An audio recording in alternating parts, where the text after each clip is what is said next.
L'engagement de Germain Tillon dans la vie active comporte plusieurs étapes. La toute première est celle d'une jeune femme ethnologue qui va dans l'Est algérien, les Aurès, et y reste pendant près de 3 ans entiers, répartis sur 6, jusqu'en 1940, l'année où elle rentre à Paris au moment même de la débâcle. Sa vie bascule, donc deuxième étape, elle devient immédiatement résistante. Pendant plus de 2 ans, elle est une résistante active. Ensuite, elle tombe dans les filets de la trahison. Elle est donc emprisonnée et déportée, le tout pendant 3 ans. Ensuite vient une période intermédiaire entre la fin de la guerre et le début de la guerre d'Algérie, pendant laquelle Germain Tillon travaille sur l'histoire contemporaine. Elle abandonne un peu l'ethnologie pour l'histoire. Mais en 1954, au moment même où commence la guerre d'Algérie, on lui demande de se rendre dans ce pays pour essayer d'atténuer la violence des oppositions qui se manifestent immédiatement. Et de 1954 à 1962, on peut dire que la guerre d'Algérie lui prend l'essentiel de ses forces. Après 1962, Germain Tillon connaît une longue période, puisqu'elle n'est décidée qu'en 2008, pendant laquelle elle écrit ses travaux fondamentaux, elle enseigne, elle est directeur d'études, ensuite elle donne de très nombreux entretiens. Bref, son œuvre intellectuelle se situe essentiellement entre la fin de la guerre d'Algérie et le début du XXIe siècle.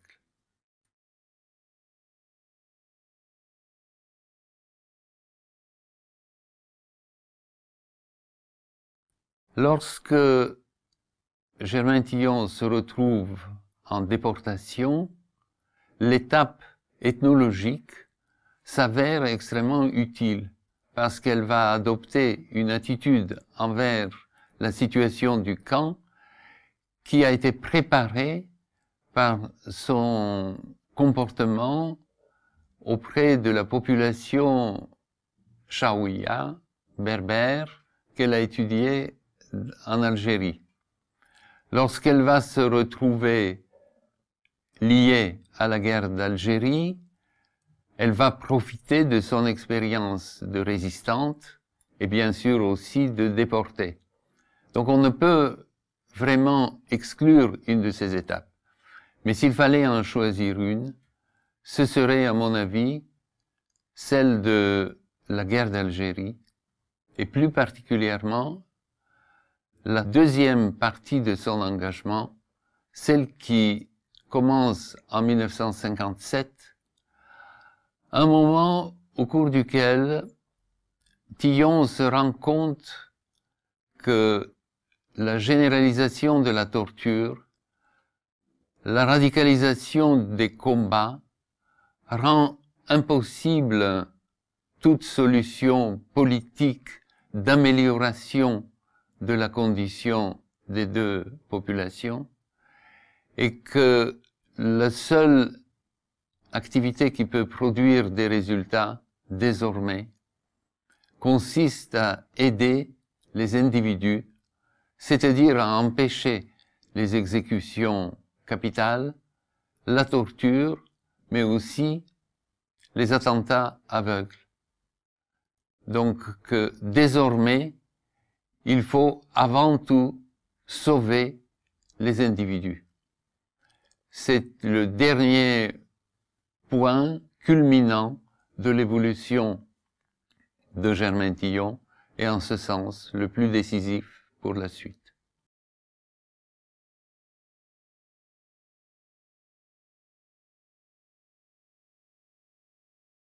Son engagement dans la résistance se fait au nom de la liberté du peuple français, chasser l'occupant, mais très vite, elle demande aussi un traitement égale pour tous. Et enfin, au moment où elle se retrouve au camp de concentration, à Ravensbrück, elle se rend compte qu'une valeur vaut peut-être plus que les autres, et c'est cette fois-ci la fraternité républicaine, la fraternité simplement des détenus, la sororité, si l'on préfère, des détenus dans le camp. Comme elle le dit dans son livre Ravensbrück, si elle a survécu, c'est grâce au fil invisible de l'amitié par lesquels le camp tout entier était tissé.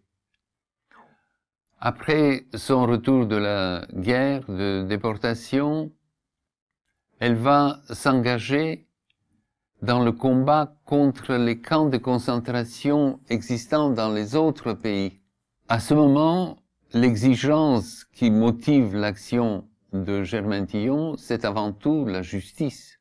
Enfin, dès cette époque, elle se rend compte qu'une autre valeur encore vient englober la justice, comme la justice englobait la vérité, et cette fois-ci, il s'agit de la compassion, parce que Germaine Tillon constate que les causes ne sont pas éternelles, que les engagements politiques changent avec le temps, que chacun peut trouver une justification de ses actes, mais que ce qui reste intangible, ce sont les souffrances des individus. C'est donc contre cela qu'elle va conduire ces ultimes combats, de sorte que on pourrait constater que son engagement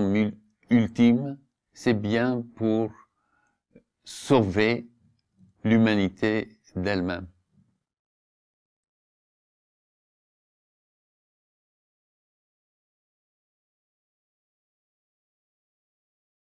Germaine Tillon n'a jamais eu d'engagement politique au sens étroit de ce mot, c'est-à-dire qu'elle n'a jamais adhéré à aucun parti. Elle raconte elle-même que sa famille était totalement apolitique. C'était une famille dans laquelle régnaient les valeurs chrétiennes d'une part, catholiques, et les valeurs républicaines en même temps. Cela ne posait pas problème que de se réclamer à la fois de la foi chrétienne et de la République.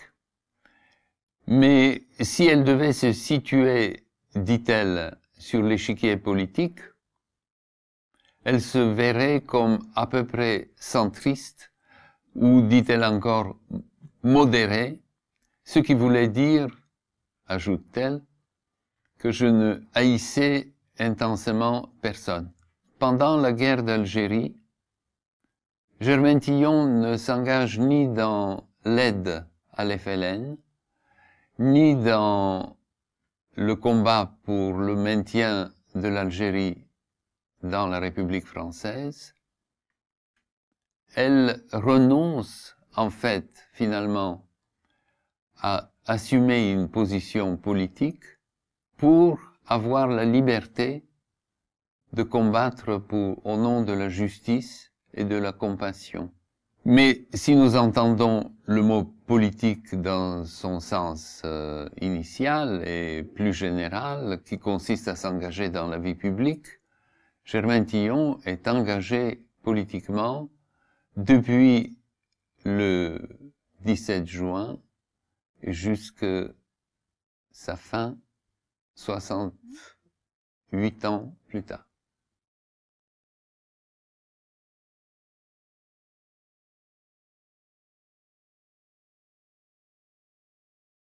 Germaine Tillon n'occupe pas, pour l'instant, tout à fait la place qu'elle mérite.